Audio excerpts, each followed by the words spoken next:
Hey everybody, Talkin Tunes. Thanks for joining me here. Have a vinyl update.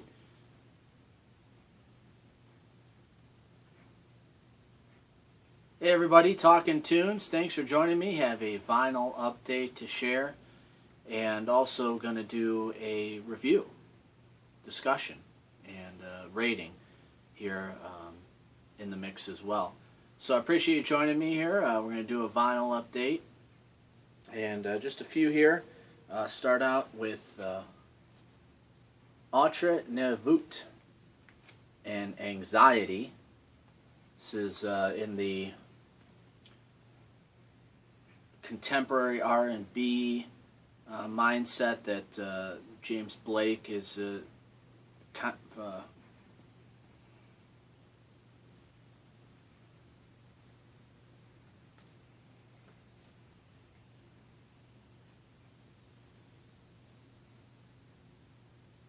Hey everybody, Talkin Tunes. Thanks for joining me. Have a vinyl update here for everybody, and the VC as well.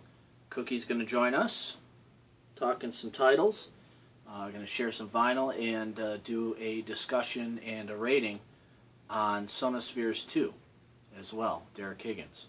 Okay, so let's get right into it. This is the 2013 full length from Autre and Veut, and that's Anxiety, the name of the LP, and this is in the vein of that kind of new school contemporary R&B, not to sound redundant, but that James Blake is doing a lot of.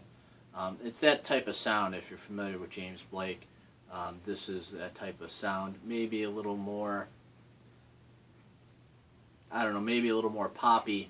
But this is definitely a fantastic release here for this year. It took me by surprise. Went into it not knowing what to expect. So again, this is Anxiety. Recommend that. Recommend pretty much anything worth checking out. If if you're interested in hearing it, then check it out. Why not? This is my favorite Art Blakey and the Jazz Messengers release. This is In My Prime, Volume 1. This release is from 1979, and it comes out on Timeless Records. This is my favorite of his releases. It's got 5 cuts, side A and side B. But this is just some great jazz led by Art Blakey on the drums, and again, my favorite of his releases. This is a rare prog gem from the 80s. Not much progressive rock coming out of the 80s that is worthwhile. I mean, there's certainly plenty of it, but there's these rare gems that you're going to find, and this one is from the Boston-based Blind Owl. This is Debut at Dusk and released on Raptor Records. It's in the neo-prog vein and led by Bruce Alger on keyboards. Definitely, if you can check this out, go ahead and do so. It is available. He does have some available on CD as well. I believe the vinyl is kaput. I can't find it on vinyl. I mean, if you can find someone, third party, unloading the vinyl, then you'll find it probably with a third party. But again, this is Blind Owl, Debut at Dusk, out of Boston. This is Camel. This is my favorite Camel release, and contains the fantastic track Ice. Fantastic stuff from Camel here. I Can See Your House from here. This is get some mixed reviews for this particular Camel album. I love all of Camel's output, but for me, this is my favorite of the Camel releases. I Can See Your House from here, and if you don't like Ice, well, I don't know. That's a phenomenal track. Okay, this is the new one from Hayden, singer-songwriter out of Canada. This album is called Us Alone, released here in 2013.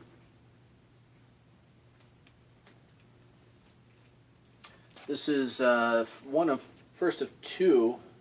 Actually, we got 2 releases here from this Japanese melodic death metal band called Intestine Baalism.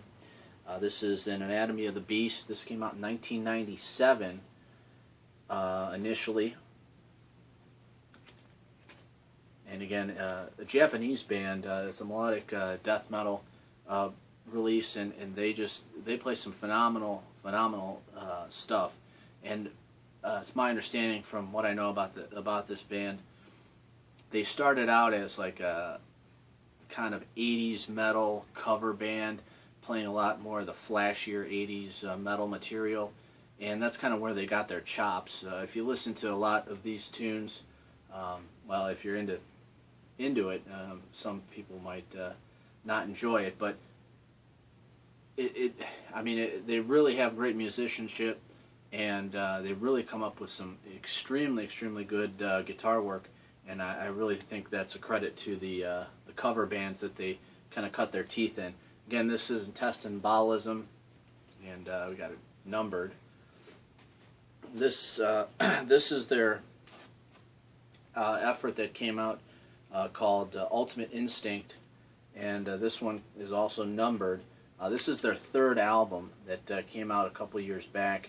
I believe it was 2008 was this one. They have 3 albums, and again, Anatomy of Beast, their first one. Is that your favorite one, Cookie? From Intestine, Baalism? Alright. Moving along, this is the brand new release from Nektar. It's called Time Machine, and it is available on vinyl through Purple Pyramid Music, a division of Cleopatra. This one is, I guess you might not consider it unique, but it's a little different than the actual release, as it only contains 7 songs, and it's not a double vinyl. It's a single vinyl release containing 7 songs. The album proper, I guess, that was released on CD and digital formats, contains 10 tracks. So you're missing a few tracks here on the vinyl release of Time Machine from Nektar. But all in all, a fantastic album, and I think they really are still kind of going strong. As far as Nektar goes, a band that's been around for 40 plus years now. So I highly recommend checking this out if you're a Nektar fan. This is definitely probably not the place to start if you're not a Nektar fan. I suggest their earlier material, Remember the Future, Recycled, and the like. But this is the brand new album, 2013 effort from Nektar and Time Machine. Next, this is the new one from Owen, Mike Kinsella, singer-songwriter. It's called L'Ami de Peuple on Polyvinyl Records, a limited edition of 1,000. It's 180-gram red vinyl from Owen on Polyvinyl Records. And he's kind of been busy lately. I got actually, we'll just pull this one out now. We had here. This is a new band which features Mike Kinsella of Owen. It's called There. Another effort on Polyvinyl. Came out here in 2013. Evan Weiss of Into It over it. Mike Kinsella, of course, of American Football, Captain Jazz, and Owen fame. And also in it, Matthew Frank of Loose Lips Sink Ships. So it's kind of in the vein, as I understand it, of maybe some Captain Jazz material, light Captain Jazz, but this is an indie emo band, features Mike Kinsella, new one. So he's been busy here in 2013. This is from German jazz pianist Dieter Reith, Knockout. Phenomenal album here out of Germany. One of my favorites of the year, 1975. Dieter Reith and Knockout. Alright, and this is the new one from the 2013 effort from Riverside, Shrine of New Generation Slaves. Inside Out Music put it out, a very thick double LP.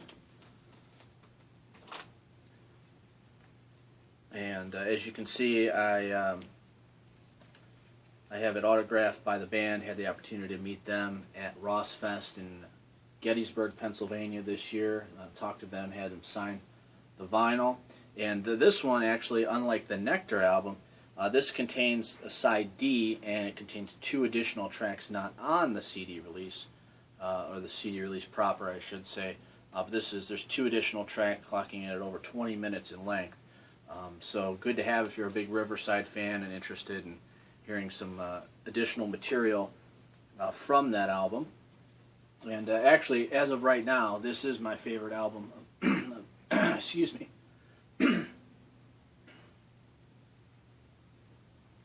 One moment. There we go. All right. This is my favorite album of 2013, as of right now, the Riverside album, Shrine of New Generation of Slaves. Fantastic release. I think their best by far. And last but not least, here we have the Sonospheres 2 release from Dereck. Dereck Higgins released this a couple months back. A kind of collection, if you want to put it that way. It is an album, but I consider it a nice collection of ambient works, soundscapes, and stuff like that. And I want to take a moment here to, as I promised, to review Sonospheres 2 from Dereck Higgins. dvhrecordings.blogspot.com is where you can get more information on this release as well as order it. He also does have a Bandcamp, dereckhiggins.bandcamp.com. You can listen to it as well as purchase it.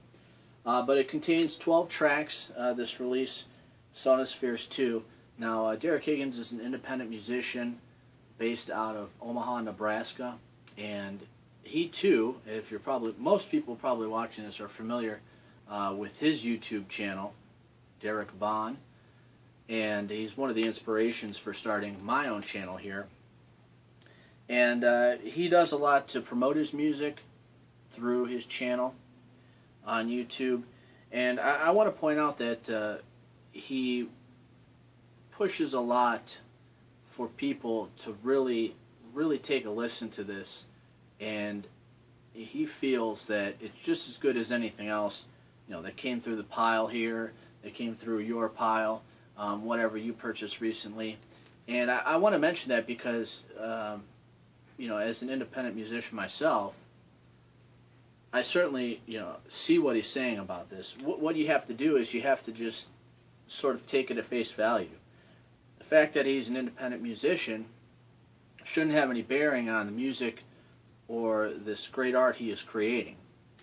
And if you take a listen with that kind of in the back of your mind, or even just remove it from your mind, you can really appreciate this for what it is. It's just good music. If you like ambient stuff and some soundscape stuff, sound collage type stuff, this should be right up your alley. That's kind of, I think, what he's saying when he talks about that a lot. And I think that's a really good point to make about his music. It is what it is. It's good music. That's all. That's all you need to it's all you need to go into listening to it. Is thinking, is this good music or not? And if you like it, that's great. Okay. Now, I think I like to look a lot at covers of albums, and sometimes they say don't judge a book by its cover, but I go into that kind of in a positive respect. I look a lot at albums. If I've never heard of something before, I'll look at the album cover, even the band name, and if it intrigues me, I might have some sort of idea on what it is going in based upon the cover, based upon the band name. A lot of times I don't, but it'll intrigue me, and it may very well paint the picture of what I'm going to hear, the album cover or something like this. And this album cover, which Dereck designed himself, I think is very indicative of the music contained on Sonospheres 2. It's a great journey as far as painting this picture, and the music really speaks for itself when you look at this album cover. And the first 2 cuts I really like a lot. I like the first 2 cuts, and I like side A a lot. There's some really ambient pieces that go into some noisier pieces, but it's more of a collection of work, like I said, that really takes you on a journey that's helped by this album cover that he created, this collage that he created. And I think overall, I'll give this album a 4 out of 5 on my list. So far, one of my favorites of 2013. And I do like ambient works, and I think here that this album, it's well produced, it's well written, and it's well. And I like this word he uses here. He uses realized in January 2013. I think it's well realized, if that makes any sense. I think that's a very good word to help describe this album. I highly recommend it. He does have a limited number of copies available left for it, and he's got red and green vinyl. And of course, as I mentioned, being a YouTuber and part of the vinyl community himself, he's a big collector of music, and he's just like most of us here in the vinyl community, a big collector, listener, and respecter of music, and he wanted to create his own. And he has plenty of other material where this came from, and plenty of other material yet to come. So I just wanted to talk and discuss a little bit about Sonospheres 2, as I promised. And that's again by Dereck Higgins out of Nebraska. This is available on DVH Recordings, his own label. And that wraps up the vinyl update here with Cookie Talkin' Tunes. I really do appreciate you joining me here, and say hello again to the VC. And proud to be a part of the VC here on YouTube. And I hope you tune in again next time. Thanks a lot.